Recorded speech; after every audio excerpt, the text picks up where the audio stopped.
है। अब वो अंदर कल्पना कर रहा है मन के अंदर, काश ये मेरे ऊपर से यहाँ पैर रख के निकल जाएं तो मैं इन जैसा बनना चाहता हूं। फिर उसने अंदर अंदर विचार किया, अरे बुद्धों का धर्म होता है जीवों पे दया करते हैं, वो पैर रख के नहीं निकलेंगे। दीपांकर खड़े वहीं, उन्होंने अपने मन से उसके मन को जाना। इस भाषा को विपස්සना में कहते हैं, आध्यात्म क्षेत्र में कहते हैं चित्तन पसना, चित्तानो पसना, चित्त के द्वारा चित्त को जान लेना। तो देखा सुमेध चाह रहा है कि मैं जो है इन जैसा बनना चाहता हूं, यानी बुद्ध बनना चाहता हूं। और दीपांकर बुद्ध ने अपने मन से उसके मन को जान लिया, और भविष्य में भी उन्होंने अपने मन को फ्रीक्वेंसी भेज करके पता कर लिया कि आगे चल के ये बुद्ध बनना चाहता है, और उनके गुणों को देख करके ये बुद्ध ही बनेंगे। इसलिए 8 बार प्रदक्षिणा कर पुष्प वर्षा किया, आशीष दिया। समझ गए नहीं समझ गए? ये सुमेध जो है ताप्तिस में चले गए और फिर इंतजार किया जन्म के लिए। क्यों? बुद्धों का जन्म ऐसे ही नहीं होता, माता पिता शीलवान होने चाहिए, उपोषित रखते थे। इनके शुद्धोदन जो पिता थे सिद्धार्थ के, महामाया जो माता थी, अनेक कल्पों से व्रत करती चली आ रही, शीलों का आचरण करती थी। अब आप कहेंगे अरे वर्तमान वाले लोग कहते हैं इन बुद्ध के अलावा तो वो पीछे शील कहाँ थे? नहीं, 27 हो चुके हैं, चला आ रहा था। तो उन्होंने भी शीलों का पालन किया, उपोषित व्रत किया करते थे, यानी कि उनके दोनों के आचरण बढ़िया थे। या ऐसे समझ लेंगे हिंदी में समझने के लिए, उनकी माता की कोख एकदम पुण्य अर्जित किए हुई थी। देवताओं ने आग्रह किया ताप्तिंस में, तब वो सुमेध नाम का जो व्यक्ति था उनका प्रादुर्भाव हुआ और महामाया के गर्भ से सिद्धार्थ पैदा हुए। समझ में आ गया? इधर पैदा हो गए, उधर एक ऋषि बैठा हुआ, अस्त ऋषि। उसने अपनी दिव्य दृष्टि से देखा इस महल में शुद्धोदन के राज्य में एक बच्चे का जन्म हुआ है। वो बच्चा छोटा मोटा नहीं है। वो तुरंत अपना गया और भगवान से शुद्धोदन से कहा, राजन आपके यहाँ बच्चे का जन्म हुआ है, मुझे दर्शन कराइए। राजा कहता है मेरा बच्चा सो रहा है। ध्यान से सुन लेना, ऋषि क्या कहता है? अस्त राजन, जिस बच्चे का तुम्हारे यहाँ जन्म हुआ है, प्रादुर्भाव हुआ है, वो बच्चा सोने के लिए नहीं आया, इस संसार में अलग जगाने आया है, मानव का संदेश देगा। अगर जागृत अवस्था में तो लेके आना। राजा महल के अंदर गए, बच्चा जागृत अवस्था में आंखें खुद लेके आए और अस्त ऋषि ने गोदी में लिया और बच्चे के, ध्यान से सुनना, 10 बल 80 अनुव्यंजन 32 लक्षण बच्चे को ऊपर से नीचे निहारा और रोए और फिर हंसे। राजा को चिंता लग गया। राजा ने पूछा तो बतलाया ये बुद्ध बनेंगे। रोया मैं इसलिए कि मैं उस समय जीवित नहीं रह पाऊंगा। राजा को चिंता लग गया। ध्यान से सुनना। अच्छा, आज कोई माता पिता ऐसा है जो अपने बच्चे को बाबा बनाना चाहे? बताइए, कोई माता पिता ऐसा है जो बच्चे को बाबा बनाना चाहे? सब चाहते हैं डिप्टी कलेक्टर डीएम बने हैं, बाबा ना बने और सब बन जाए। राजा को चिंता लग गया। महल में ही सभी व्यवस्थाएं करा दी, अस्त्र शस्त्र शिक्षाएं सभी। 16 वर्ष की अवस्था में दंडपानी पुत्री के साथ विवाह संपन्न हो गया। कुछ वर्ष और व्यतीत हो गए, पुत्र पैदा हुआ, बच्चे का नाम राहुल रखा गया। महल के अंदर ही लालन पालन भरण पोषण हुआ। बाहर जिज्ञासा हुई देखने के लिए, राजा का आदेश हुआ तो वो देखने के लिए नगर भ्रमण गए। अपने राज्य को 4 दृश्य देखे। तप करते संत को देखा, एक बीमार व्यक्ति को देखा, एक अस्वस्थ प्रंडे के सहारा बुजुर्ग चलते हुए देखा, मृत व्यक्ति को ले जाते देखा, सगे संबंध। 4 दृश्य देखे। हर दृश्य में गहरी सोच में चले गए। छंदक के द्वारा जवाब मिला, एक दिन हमारा भी शरीर बीमार होगा, हम भी बूढ़े होंगे, हम भी मृत होंगे। गहरी सोच में चले गए। कुछ किताबों में लिखा हुआ है कि रात्रि आधी रात में महल से ये छोड़ के गए, अपनी पत्नी को बता के ना गए, ये मिथ्या है। पिता से अनुमति लिया, पत्नी से मना लिया, प्रिय को अनुमति दे दिया, जंगल में गए, 6 वर्ष तपस्या किया। ध्यान से सुने, इतनी घोर तपस्या किया, एक समय का भोजन करते करते करते करते 3-4 महीने किया। उसके बाद चावल पे दाने पे आ गए, उसके बाद हवा पे आ गए, उसके बाद पानी पे आ। 6 वर्ष तपस्या किया और इंतजार करते रहे, अब कोई देवी देवता मुझे दर्शन देगा। ध्यान से सुन लेना, किसी ने कोई दर्शन नहीं किया। इतनी घोर तप किया, संसार में आज तक सिद्धार्थ के अलावा किसी ने इतना भयंकर तप नहीं किया। तब उन्होंने जाना जितना मैंने तप किया असज कोई कर नहीं सकता। जब कोई आके मुझे ज्ञान नहीं दे पाया, किसी ने दर्शन नहीं दिए, उसको तपस्या को त्याग दिया। अब क्या हुआ पेट की खाल से पकड़ो पेट को, बीच हड्डी पकड़ में आ जाए, ऐसा समझ गए नहीं, कंकाल हो गए, इतने जीर्ण शीर्ण हो गए।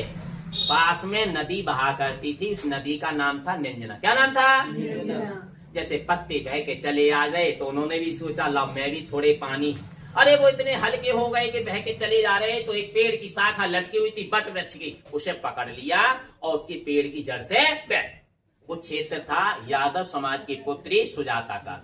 उसने खीर बनाया, पुत्र पैदा हुआ मनोती से, और भगवान ने 49 निवाले में कवल किया। खौर कितने में? 49। पात्र को नदी में छोड़ दिया, नदी निंजना थी, और ये संकल्प लिया ये पानी के बहाव के विपरीत दिशा में ठहराव करेगा, रोकेगा, उस स्थान को चुनेंगे। उसके किनारे पीपल का वृक्ष था, वहां बैठ गई पांति मार के। अब चाहे मैं मर क्यों न जाऊं, इस आसन से नहीं उठूंगा जब तक मैं दुख मुक्ति का रास्ता न खोज लूं। मार परास्त हो गया, प्रत्यक्ष समझपाद का प्रतिपादन किया। अच्छा सब लोग बताइए किस नदी के किनारे ज्ञान प्राप्त हुआ? है ना। आज बाजार में मार्केट में तमाम और भी बाल रखने वाले, रंगीन कपड़े पहनने वाले मिल जाते हैं, आवाज लगाते हैं अलाख निरंजन। क्या कहते हैं? तो ये शब्द जो है बुद्ध का है, सिद्धांत वहीं से उन लोग अनभिज्ञ हैं, चुरा लिया गया। अलख निरंजन माने होता है निंजना, निंजन माने निंजना, नदी के किनारे। क्या किया? अलख जगाया, यानी कि ज्ञान प्राप्त किया, अपने शरीर के अंदर झांक के देखा, ऐसा समझे। अच्छा उधर कबीर ने भी अपनी बाणी में कहा था 84 लाख, वैसे दोहा लंबा है, संक्षिप्त होने लगे। 1 2 3 4 हर व्यक्ति की हाथ की उंगलियां टॉप टू बॉटम नापेगा तो 84 बैठेंगे। कितने? 84। क्या कहा? लख, यानी कि शरीर को देख, है ना, समझ गए ना। ज्ञान प्राप्त कर लेने के बाद सारनाथ में गए, 5 संतों को ज्ञान दिया। 2 अतियों से बचने के लिए भगवान ने कहा अगर मानव 2 अतियों को त्याग देगा तो जीवन में लक्ष्य प्राप्त कर लेगा, इन 2 अतियों को नहीं त्यागेगा जीवन में लक्ष्य को प्राप्त नहीं कर पाएगा। ध्यान से सुन लेना, 2 अतियां कौन सी बतलाई। काम राग भोग विलास मौज मस्ती आनंद लूटने में पड़ा रहेगा, लक्ष्य को प्राप्त नहीं कर सकता, सफलता प्राप्त नहीं कर सकता। और अधिक से अधिक भूखा प्यासा रह के शरीर को कष्ट दे करके कुछ प्राप्त कर ले, यह भी संभव नहीं। भगवान ने कहा मध्यमा पद पदा तथागतेन, बीच के मार्ग पर चलेगा ज्ञान प्राप्त करेगा। अच्छा ज्ञान प्राप्त वहां सारनाथ में संदेश दिया, और वहां से फिर चलते चलते 45 वर्ष तक लोगों को ज्ञान दिया। अंत में एक सुनार मिल गया, चुंद सुनार, उसने भोज खिलाया, भगवान को फूड भोजने हो गया, अत्सार हो गया, खूनी दस्त हो गया, और 3 महीने बाद कुशीनारा में वो मृत हो गए। जैसे हम लोगों को जलाया जाता वैसे उनको जलाया गया, लेकिन शर्त इतनी है हम मानव हैं, राजा महाराजा जैसे जलती थी ना स्पेशल तरीके से चंदन लगा के और ऐसे करके घी वगैरह लगा के, उस तरीके से उनको भी जला दिया। इतना समझ में आ गया। अब हम लौट के आते हैं भगवान बुद्ध के साहित्य में। किताबें कही जाती हैं, साहित्य को कहते हैं त्रिपिटक। क्या बोलते हैं? 3 किताबें, 3 पेटी।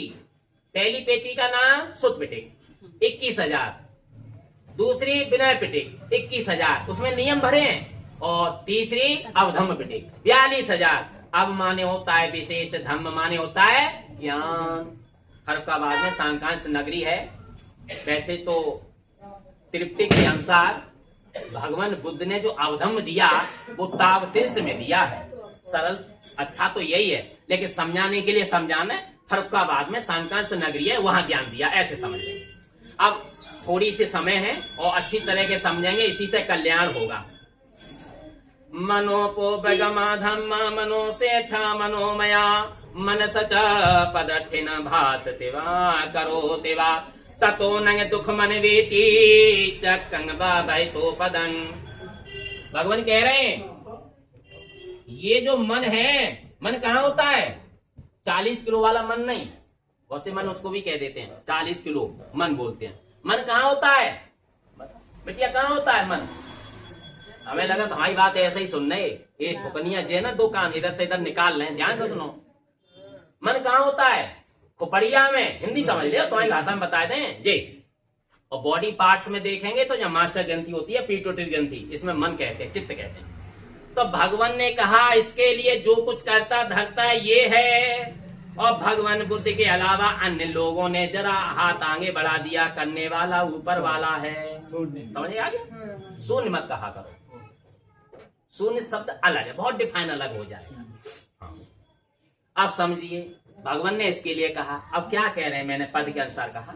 अच्छा वो जल्दी समझ में आ जाएगा। मैं थोड़ा एक उदाहरण किससे ऐसे ले लो। चलो हाँ, ये मोबाइल मान के चले, देख रहा है ना, एक कल्पना कर लें 10-15 का तो मान ही लें। हर मानव के अंदर दो प्रकार के मन होते हैं, एक बुरा और अच्छा। बुरा मन की परसेंटेज लगभग 90-95% होता है बुरा मन और अच्छा मन लगभग 5-10% ही होता है। अब क्या होगा, मोबाइल देखा, मन में विचार आया 15-20 का तो है, मौका लगे चुरा लो, आनंद आ जाएगा। झट से दूसरा मन कहता है 5-10% वाला रहने दो, किसी ने देख लिया तो पकड़े जाएंगे, अपमान बेइज्जती हो जाएगा। दो स्थितियां पैदा हुई। पहले वाले मन में 90% में हावी हो गया तो कोई रोकने वाला नहीं है, वो चोरी करेगा, और 10% में हावी हो गया तो चोरी नहीं करेगा। बात समझ में आ रही है कि नहीं आ रही? अब ध्यान से सुनो, मान के चलो दीवार के उधर, आप मत समझ लेना आपके ऊपर आ जाए, दीवार के उधर वाले ने देख लिया मोबाइल, अब उसके मन में विचार बना, 90% में हावी हो गया, अब आया चोरी करने के लिए। तो देखिए, ये मन चोरी करने नहीं आएगा, पूरे शरीर के साथ आएगा, और शरीर के साथ आएगा। मन कहाँ है? खोपड़ी में। और चुरा कौन रहा है? शरीर की बाजू कर्म कर रही है। समझ गए? कहने का मतलब है, अच्छे या बुरे पहले मन में बीज पैदा होते हैं, बाद में वाणी और शारीरिक कर्म पे आते हैं। यहां तक समझ में आ गया? अब भगवान क्या कह रहे थे, अगर कोई व्यक्ति मन को मैला करके, गंदा करके, अकुशल चित्त की चेतना के द्वारा वाणी बोलता है, उल्टा सीधा, और अकुशल कर्म करता है, उल्टे सीधे कार्य करता है, तो उसे दुख प्राप्त होगा। क्या प्राप्त होगा? दुख। और दुख उसके पीछे ऐसे हो लेता जैसे बैलगाड़ी, आप लोगों ने देखा, बैल के पैर के पीछे पीछे गाड़ी का चाक पहिया लीक भाई लीक चलता चला जाता है।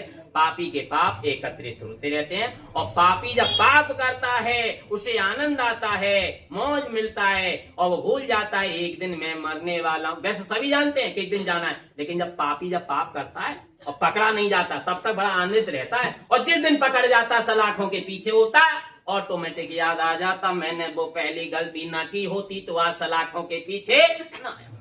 दूसरी लाइन देखें, मनो को बगमा धम्मा मनो सेठा मनो मया मन सचा पसन्ने न भासतिवा करोतिवा ततो न सुख मन वेते छायावा अनपायनी। पहली लाइन की तरह है। अब ध्यान से सुनो, ये मन सब चित्त की वृत्तियों में अगुआ है, मन प्रधान है, मन मुखिया है, जितने भी धर्म हैं सब मनो में। आप समझ में आ गया?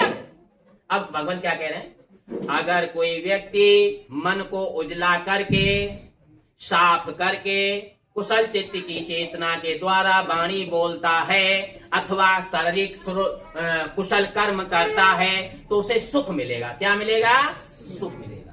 किसे सुख मिलता है? मन को साफ करके अच्छा बोलता है ना, और शारीरिक कर्म भी अच्छा करता है, उसे सुख मिलता है। उसी सुख को हम कहते हैं पुण्य। क्या बोलते हैं? पुण्य। ये नंगी आंखों से दिखाई नहीं देता, और ये पुण्य सुख उसके पीछे ऐसे हो लेता जैसे स्वयं की छाया कभी साथ न छोड़ने वाली। धूप में, नाइट में चांदनी बिजली की रोशनी में चलते हैं तो छाया पीछे पीछे चलती चली जाती है। ये पुण्य करता क्या है? ध्यान से सुनिए। आशा शक्तियां पलायन हो जाती हैं, बड़ी से बड़ी बला टल जाती है, परिवार में प्रोग्रेस उन्नति आती है, अवनति का कारण नहीं बनता, परिवार में शांति मिलती है, परिवार के बुजुर्गों का आशीर्वाद प्राप्त होता है, और आस पड़ोसी लोग भी उनकी प्रशंसा करते हैं। ये लोग सुधर जाता है, पल्लों की गति भी सुधर जाती है। समझ में आ गया? एक पद और देख लें, बड़ा कल्याण है माता